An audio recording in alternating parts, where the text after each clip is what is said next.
close. She said, baby, take your time and fun out on the road. Life is but a dream, but it depends on where you go. I've been meeting people that I hardly fucking know. So now I'm singing, whoa, this is only how we dreamed about and God it shows. Swimming through this lake and trying to rid of all. The rain hammered against the cracked window pane, each drop exploding like a tiny bomb against the glass. Ilara flinched, the sound a jarring counterpoint to the muffled sobs that escaped her lips. Her cramped apartment, a suffocating box in a crumbling building on the wrong side of the city, felt more like a coffin tonight. The air hung heavy with the scent of stale cigarette smoke and damp wool, the only warmth emanating from V, her sleek black cat, purring like a tiny motor on her lap. Ilara's gaze was fixed on the flickering screen of her phone, the harsh blue light reflecting in her tear-filled eyes. Another screaming match with Damien, another slammed door, another promise broken like a brittle twig underfoot. He'll be back, a treacherous voice whispered in her mind. He always comes back. But tonight, the familiar ache of betrayal was laced with a new, chilling kind of emptiness. She felt hollow, a ghost haunting the decaying shell of her own life.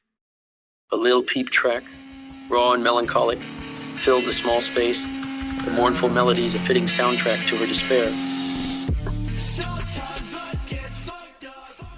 Peep's voice rasped from the tinny speaker. Ilara had been listening to it on repeat for hours, each repetition a hammer blow to the already fractured remnants of her hope. YouTube's algorithm, as always, seemed to understand her mood with unsettling precision, or at least, that's what she thought until now.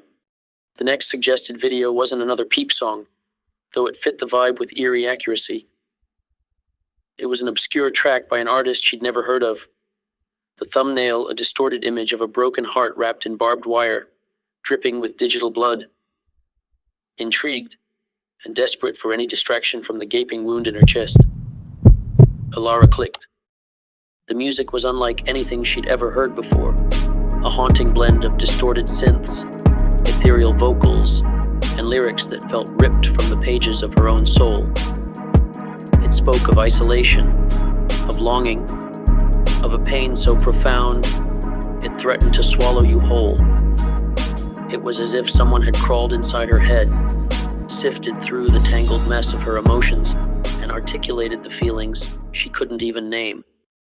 Halfway through the video, the screen flickered, a glitchy distortion momentarily obscuring the image. Ilara blinked, thinking it was just her tired eyes, the strain of unshed tears blurring her vision. But then it happened again, a more pronounced flicker this time, and a single line of text materialized on the screen, stark white against the swirling darkness of the video. "Are you okay?" She froze, her finger hovering over the pause button. Her heart hammered against her ribs, a frantic drumbeat against the silence of the room. She dismissed it as a random glitch, a bug in the system. These things happened, right? Yet, a prickle of unease danced on her skin. She rewound the video, her eyes glued to the screen, watching for the glitch. It happened again, at the exact same spot, the same two words flashing on the screen like a neon sign in the dead of night. A shiver, colder than the rain outside, crawled down her spine. She told herself it was nothing, just her imagination running wild, fueled by exhaustion and heartbreak. But a tiny voice, a rebellious spark, in the desolate wasteland of her mind, whispered, What if